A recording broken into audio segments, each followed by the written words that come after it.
আমি শান্ত নাই পাবো বেটারে। আমার বেটা সবসময় মোবাইল হাতে করি কয় মা জাগা জাগার ঘটনা দাও, আমি কই তোমরা থায়ো গায়ানের বিদিন না দিলি ভাত কাপুন রে। আমি কত বুঝাই বেটারে দাও জৈবন কালের চেহারা নষ্ট করে দিছি তোমারে লাগিল আমি রে। আমার লতা কোনে গেছে লতা রে, ও মামুন রে বেটা আনি দাও লতা কামরুল তোমরা রে। দর্শক আসলে আজ আমরা আমি দৌড় পারি এই ভাই বোর কাছে। দর্শককে বলার আগে আমি বলতে চাই লতা দেখো এই যে এইভাবে তোমার মায়ের আহাজারি আসলে এই বুক আর্তনাদ এই বুক ভরা কান্না আমরা আসলে আমরা নিজেরাই কথা বন্ধ হয়ে গেছে। লতা কিন্তু ভিডিও দেখতেছে কিন্তু আমার হাতে মারে আমারটাতে কিন্তু কমেন্ট করছে এই অবস্থায় বুঝছো। যাই হোক তুমি যদি দেখে থাকো অবশ্যই এই তোমার মায়ের কাছে তোমার মায়ের কোলে তুমি ফিরে আসো। ভাই আসলে একটা কথা বলতে চাচ্ছিলাম বুঝছেন, আমি কই বাবাত না দিবি বেটা একটু তুমি শান্ত হন, শান্ত হন আন্টি, শান্ত হন। একটু শান্ত হন, কথা বলবো আমরা, একটু কথা বলবো আপনার সাথে একটু কথা বলি। আপনার আসলে দর্শক আপনারা ইতিমধ্যেই হয়তো জেনে গেছেন যে নিখোঁজ প্রতিবন্ধী লতা বাড়ি থেকে আজ 3 দিন, সেজন্য আসলে থানায় জিডি করা হয়েছে এবং কার সাথে গেছে কিভাবে বাড়ি থেকে বের হয়েছে এই বিষয় নিয়ে আমরা তার মার সাথে একটু কথা বলবো এবং আমাদের পাবনা জেলার মিডিয়ার সকল মিডিয়ার পরিচালক আমাদের সভাপতি ভাই সুমন ভাই এসেছে লতার বাড়িতে। আসলে লতার যখন বিপদের কথা শুনছে তখনই সুমন ভাই যোগাযোগ করেছে, থানাতেও যোগাযোগ করেছে এবং ডায়েরি করতে সহযোগিতা করেছে এবং তার বাসাতে চলে এসেছে সুমন ভাই এবং তার সাথেও কথা বলবো। এজন্য আমরা মিডিয়া অ্যাসোসিয়েশনের সভাপতি সুমন ভাইকে অসংখ্য ধন্যবাদ জানাই যে এরকম গরিব দুঃখী যত মানুষ আছে যে বিপদে পড়ে পাবনা জেলায়, আমরা শুনেছি সুমন ভাই সবসময় তাদের পাশে গিয়ে দাঁড়ায়। যাই হোক আমরা আরেকজনকে সাথে পেয়েছি আমাদের মিডিয়া সেক্রেটারি, মিডিয়া অ্যাসোসিয়েশন পাবনার সেক্রেটারি জনাব দিলশান কাজল ভাই। আমরা তাকেও অনেক কৃতজ্ঞতা জানাই যে এরকম সবসময় বিপদে মানুষের বিপদে আপনি এগিয়ে আসেন, এই কারণে আপনাকে অসংখ্য ধন্যবাদ।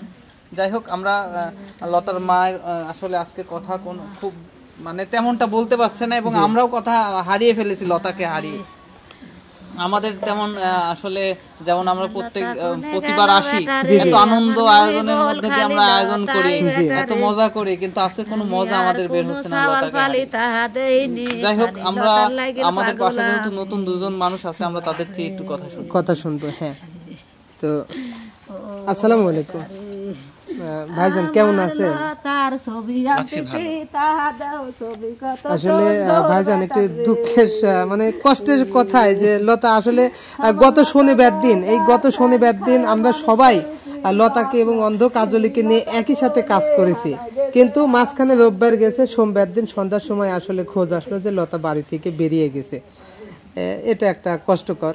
তো আসলে জানতে চাচ্ছিলাম যে আপনি আসি কতটুকু জানতে পারলেন? আসলে প্রথমে তো বলবো আমার ব্যর্থতা যে আমি আমার শিল্পীদের খোঁজ এভাবে রাখতে পারিনি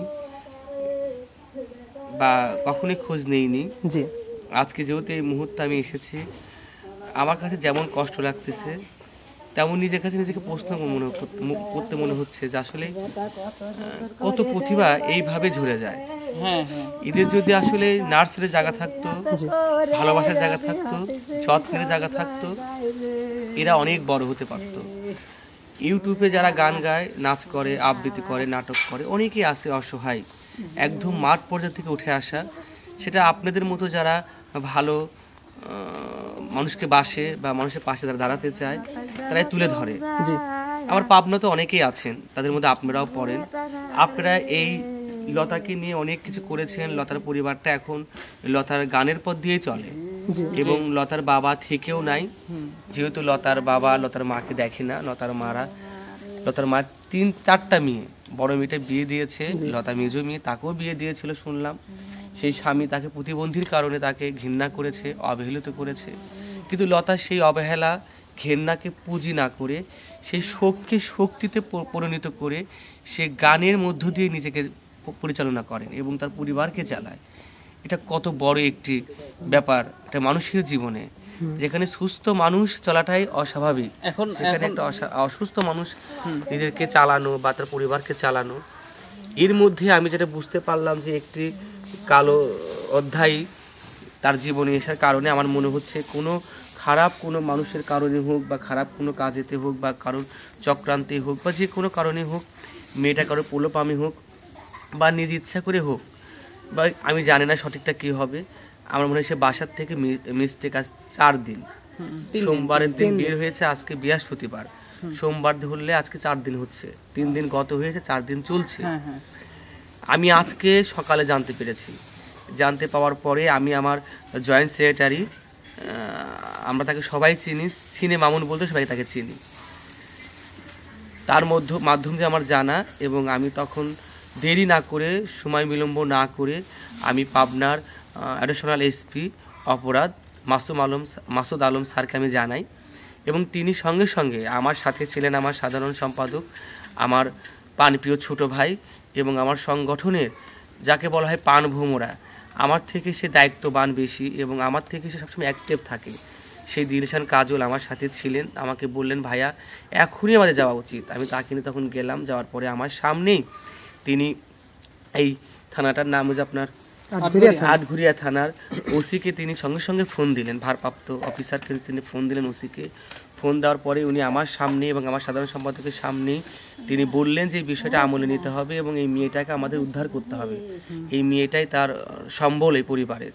এবং তারপরে ওসির সাথে আমাকে কথা বলালেন আমার মামুন, সেলফোনের মাধ্যম দিয়ে, মুঠোফোনের মাধ্যম দিয়ে কথা বললাম। তিনি আমাকে আশ্বাস করেছেন যে আপনি চিন্তা করবেন না, আপনারা আপনাদের মতো দেখেন, চেষ্টা করেন, আমরা আমাদের মতন করে চেষ্টা করব।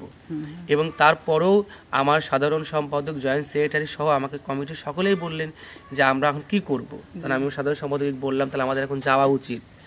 আমি এখানে আজকে আসলাম এই সন্ধ্যার সময়,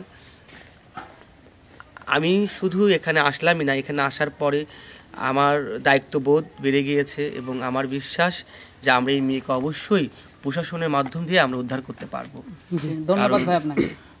এটাই আমার মনে হয় যে প্রশাসনের মাধ্যম দিয়ে আমরা উদ্ধার করতে পারবো। আর এছাড়াও যে যে কাজগুলো আমার করা উচিত আপনারা আমার সাথে থাকবেন, আপনারা যদি আমাকে সাথে রাখেন এবং আমার ব্যক্তিগত পক্ষ থেকে, আমার মিডিয়া অ্যাসোসিয়েশনের পক্ষ থেকে, আমার সকল সদস্যের পক্ষ থেকে যেখানে যাওয়া উচিত আমি অবশ্যই যাব। আমার থেকে কোনো রকম কোনো কৃপণতা বোধ থাকবে না, যেহেতু আমি একজন শিল্পী। ধন্যবাদ। তো আমরা আর কিছু বলার আমার নেই। ধন্যবাদ। তো